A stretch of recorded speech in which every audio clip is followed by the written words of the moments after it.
1. Introduction. My name is Mia. I am 24 years old. This is my story. I want to tell you what happened to me. It is a story about my new job. It is a very important part of my life now. It is also a story about new feelings.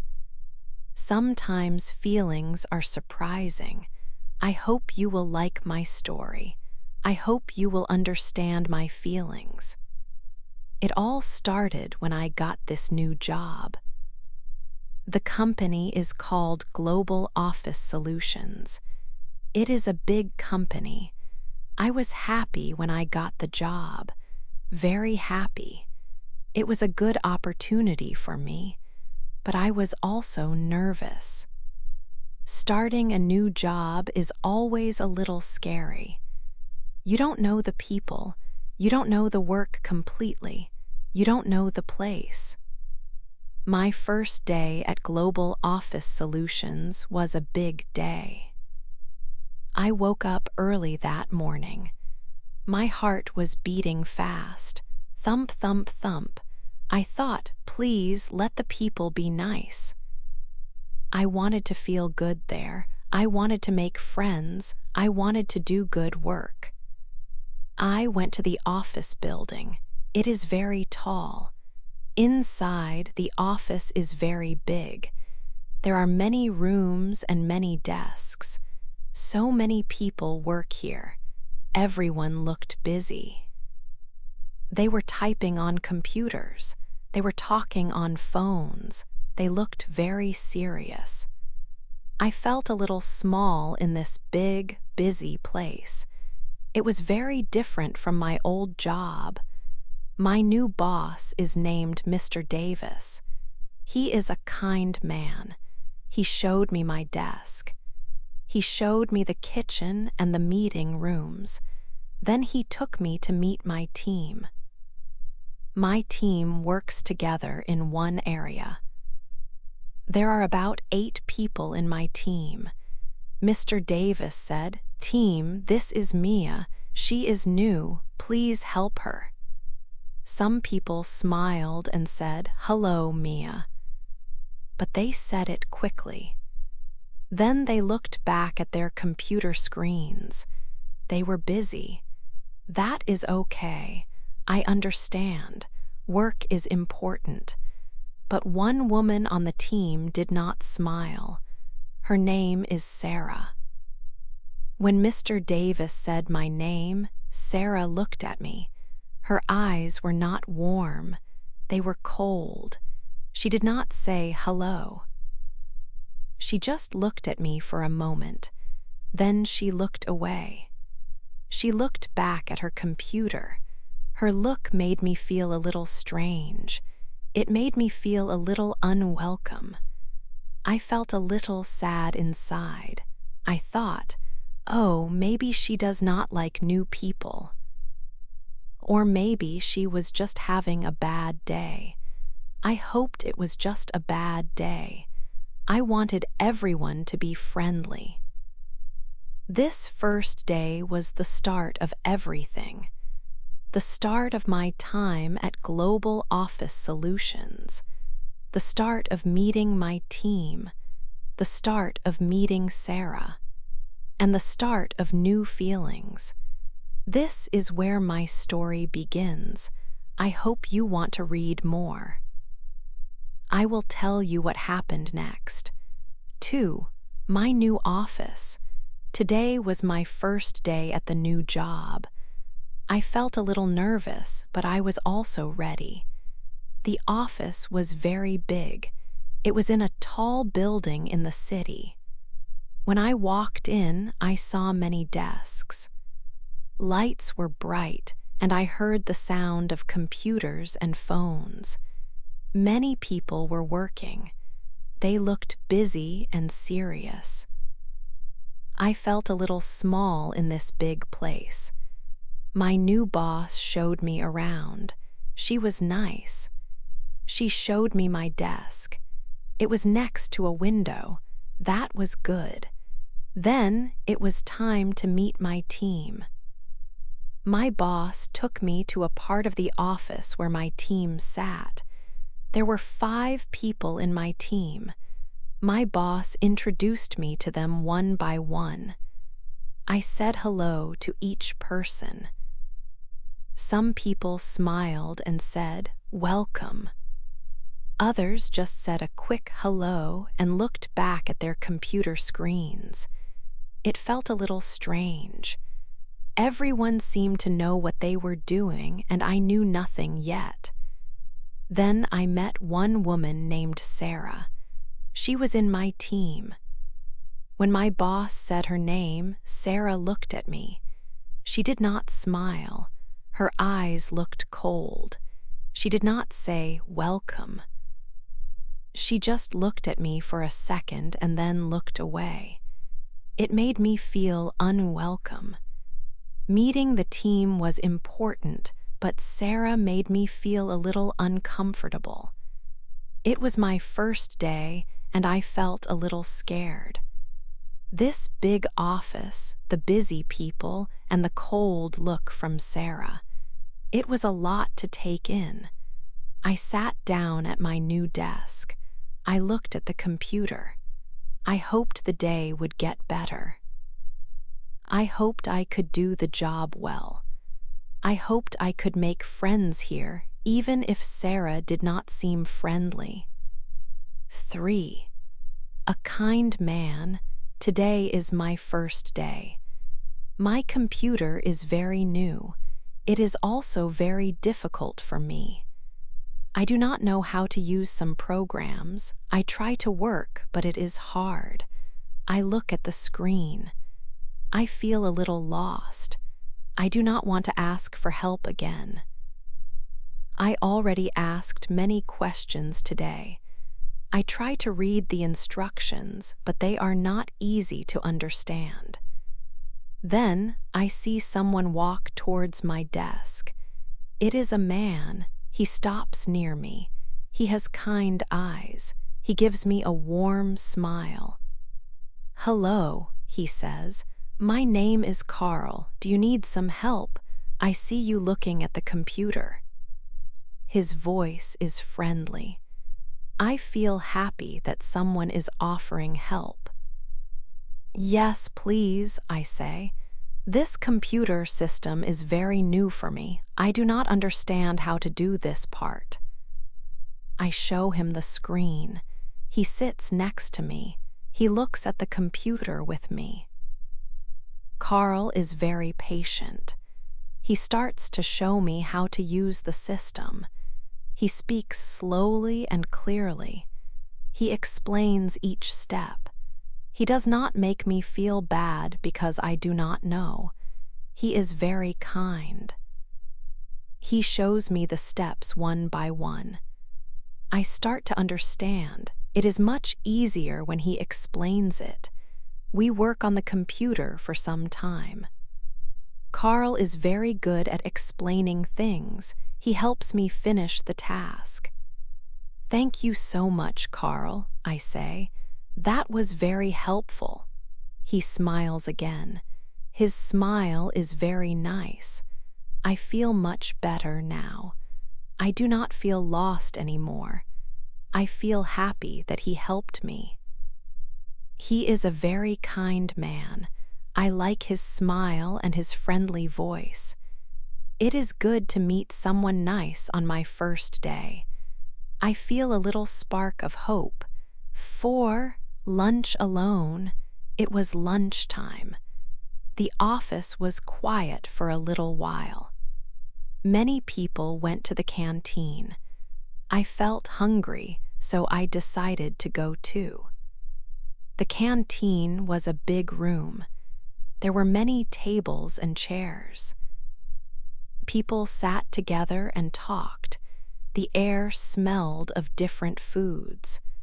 I walked into the room. I looked around for a place to sit. I saw many faces, but I did not know many people yet. My team was here, but I did not see them all together. Then I saw Sarah. She was sitting at a table near the window. She was with a man. I remembered him from the office. His name was Ben. Sarah and Ben were talking and smiling. I started to walk towards an empty table. As I walked, Sarah looked up.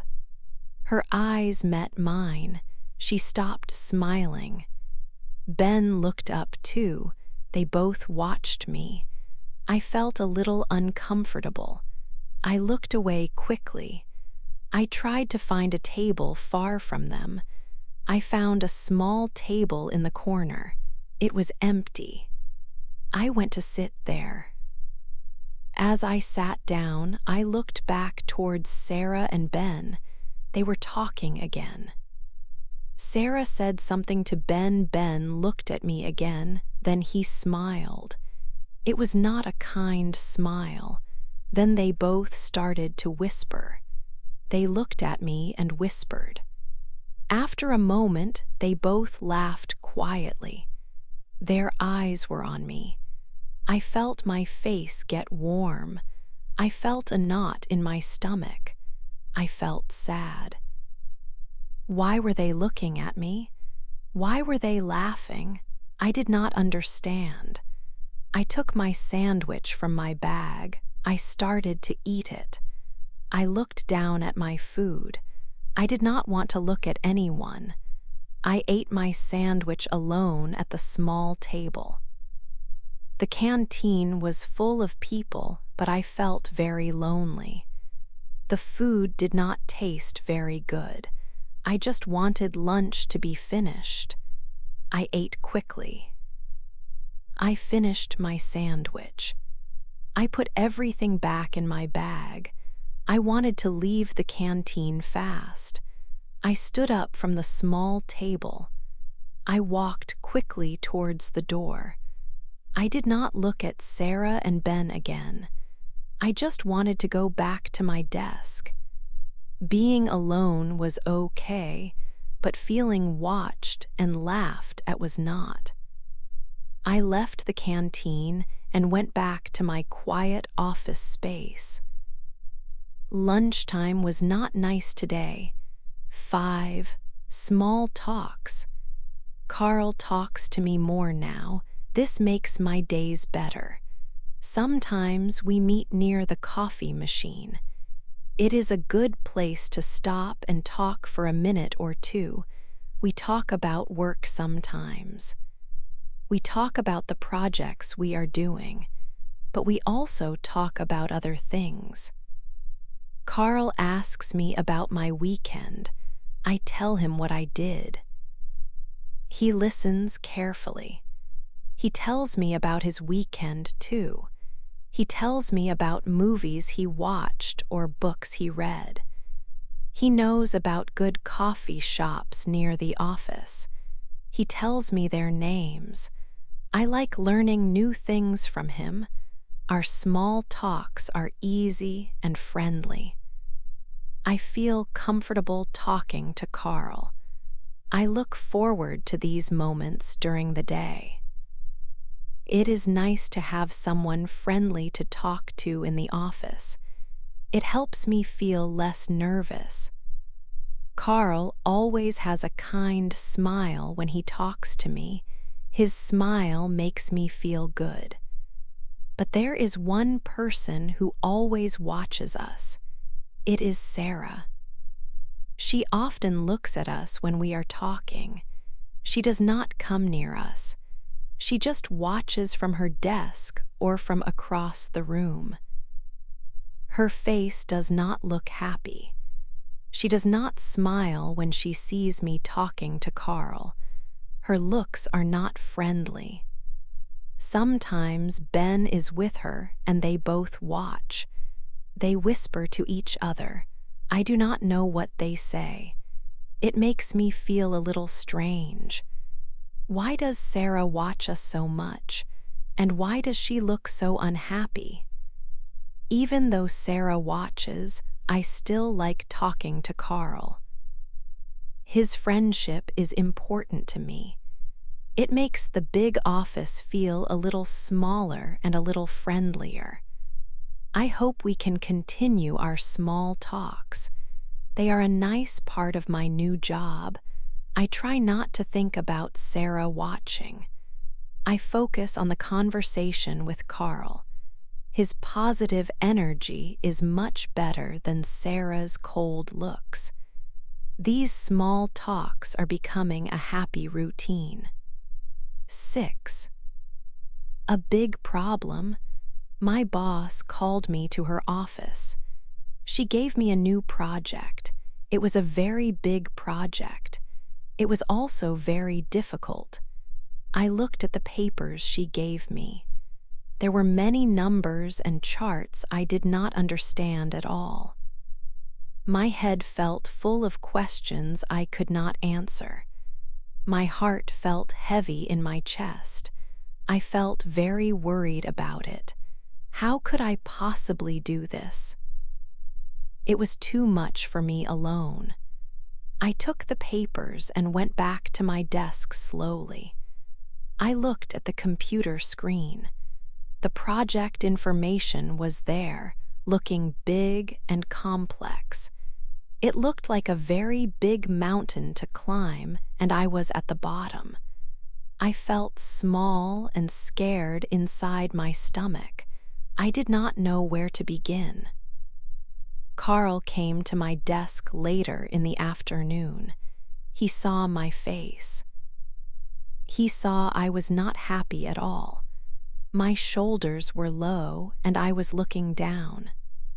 "Are you okay, Mia?" he asked softly. He sounded kind. I showed him the project papers with my hands. My hands were shaking a little because I was nervous. "It is a very big problem," I said. My voice was quiet and sad. "It is too hard for me. I don't know where to start with it." Carl looked at the papers for a long minute. He nodded his head slowly, thinking. "Yes, it is a difficult one," he said finally. "It has many parts and it is new. But you are smart, Mia. You can learn it. You can do it. Maybe I can help you with it." I was very surprised and happy to hear this from him. "Really?" I asked quickly. My eyes looked at his face to see if he meant it. "Yes," he said with a kind smile. "We can work on it together. It is late now, but maybe after work today for an hour or two, we can look at it together and make a plan." This was very kind of him to offer his time. I felt a little light and hope in my heart immediately. "Thank you, Carl," I said. "That would be very, very helpful. Thank you so much." So after work that day, Carl stayed in the office. I stayed too. The office was quiet and empty. Most people went home quickly. Sarah and Ben left very fast, as always. Carl came to my desk. He pulled up a chair from another desk. He sat next to me. We looked at the project details together on the computer screen and the papers. He started to explain things step by step. He explained slowly and clearly, using simple words I could understand easily. He did not make me feel stupid when I asked questions about things I did not know. He was very patient with me and the difficult information. We worked together for about 2 hours. Carl helped me understand the main parts of the project. He showed me where to find important information in the company files on the computer. He helped me make a simple plan for how to start the project the next day. The big mountains still looked big, but now I could see a path starting at the bottom. It was still hard work ahead, but I felt much less scared about starting the project alone. Carl was a very good friend to help me like this after work. He did not have to stay late for me. This difficult project was my job and my responsibility, not his job. But he stayed and helped me understand it better. He wanted me to do well with my new job and this project. His help meant a lot to me. It made the difficult project feel possible to finish now. We planned to work on it again the next day after work if we needed to finish the first steps. I was very thankful for his kindness and his help with my big problem. He made a big problem feel a little smaller and less scary for me. 7. Office talk. People in the office started talking. It was quiet talk at first, but soon many people were talking. They talked about me and Carl. I could feel their eyes on me. When I walked by, the talking sometimes stopped quickly. Then it started again after I passed. It was like a secret language they shared. Sarah and Ben talked the most. They often looked at me and Carl. Then they put their heads together and whispered. I heard some words sometimes, enough to know what they were talking about. It was about me and Carl working together. And maybe they thought it was more than just work. This office talk made me feel bad. I felt uncomfortable every day I came to work. It was like a heavy air in the room. I did not like coming to the office as much as before. Before, I felt happy to see Carl and work on my big project. Now, I felt worried. I worried about the talk. I worried about what people were saying. But most of all, I worried about Carl. He is such a kind person. He helped me when I needed it with my computer and with the difficult project.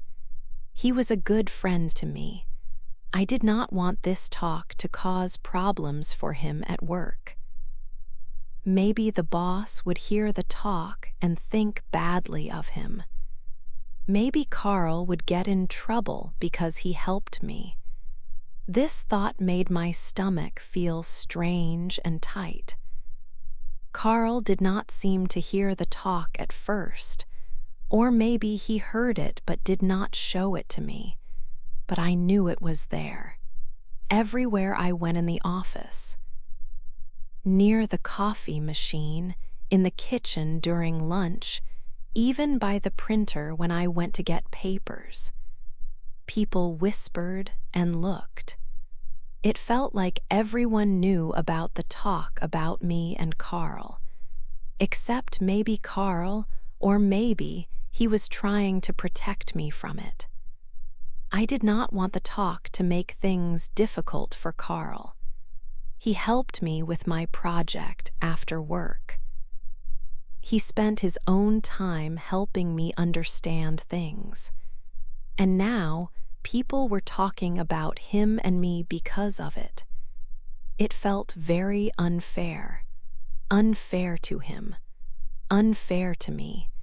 I did not know what I should do about the talk. Should I say something to someone? Should I talk to Carl about it? Should I try to talk to Sarah and Ben? I did not want to make the talk even bigger by talking about it. Maybe ignoring it was the best thing, but ignoring it was very hard to do. The talk was like a little noise always in my ears. It made me feel alone and different from everyone else, even when many people were around me. I wanted to talk to Carl about it, but I was scared to tell him about the talk. I was scared to make him worry too. I just wanted the talk to stop. So Carl and I could work like before. So I could feel happy at work again, like when Carl helped me. The talk was a big problem now. A problem because people were talking about me and Carl all the time. I felt bad, and I worried about Carl. I did not want problems for him. 8. A simple question. I felt very bad because of the talk in the office. My head was full of worries. I did not want problems for Carl. He was so kind to me. One afternoon, Carl came to my desk. He looked at my face. He could see I was not happy. "Mia," he said softly, "what is wrong?" His voice was gentle. I looked at him. I wanted to tell him. I decided to be honest. It felt important. I took a deep breath. "It's the people," I said quietly. "The people in the office." Carl sat on the edge of the desk next to mine. He did not say anything. He just listened. I told him about the whispers. I told him about the things Sarah and Ben were saying. I told him I was worried. I said I was worried about him. I did not want the office talk to make problems for his job or for him. I talked for a few minutes. Carl listened carefully the whole time. His eyes were kind. He did not look angry or surprised. When I finished, I felt a little better because I told him, but I was still worried about what he would say. Carl was quiet for a moment. He looked at his hands. Then he looked back at me. A small smile started on his face. It was a warm smile, like the first time he helped me with the computer. The smile made me feel a little less worried. I waited for him to speak. He smiled properly now. His eyes looked happy. He asked me a question. It was a simple question. It was not about the office talk directly. It was not about Sarah or Ben. It was about us. He asked, "Do you like spending time with me, Mia?" His question surprised me. It was simple, yes. But it felt big at the same time. My heart beat a little faster. I looked at his face. He was still smiling, waiting for my answer. I thought for just a second. Did I like spending time with him? Yes. Very much. More than anything at work. His company made me feel happy and safe. It made the difficult job easier. It made the big, busy office feel smaller and friendlier. I looked into his kind eyes. I knew my answer immediately. It was the truth. It was a simple answer to his simple question. My voice was quiet but clear. "Yes, Carl," I said. "I like spending time with you very much." He smiled even more. His smile reached his eyes. It made me smile too, even though I was still a little worried about the office talk. But in that moment, sitting next to him, listening to his simple question and giving my simple answer, the worries felt a little smaller. Something else felt bigger. I did not know what it was yet, but it felt warm inside. Carl looked like he wanted to say more. He opened his mouth slightly. I waited. What would he say next? Would he talk about the office gossip, or would he say something else? My mind was full of possibilities. He closed his mouth again for a moment. He seemed to be thinking. The office noise was around us, but it felt far away. It was just me and Carl, and his simple question, and my simple answer. I looked at him, waiting. The moment felt important. I felt a little nervous, but also hopeful. What would happen next?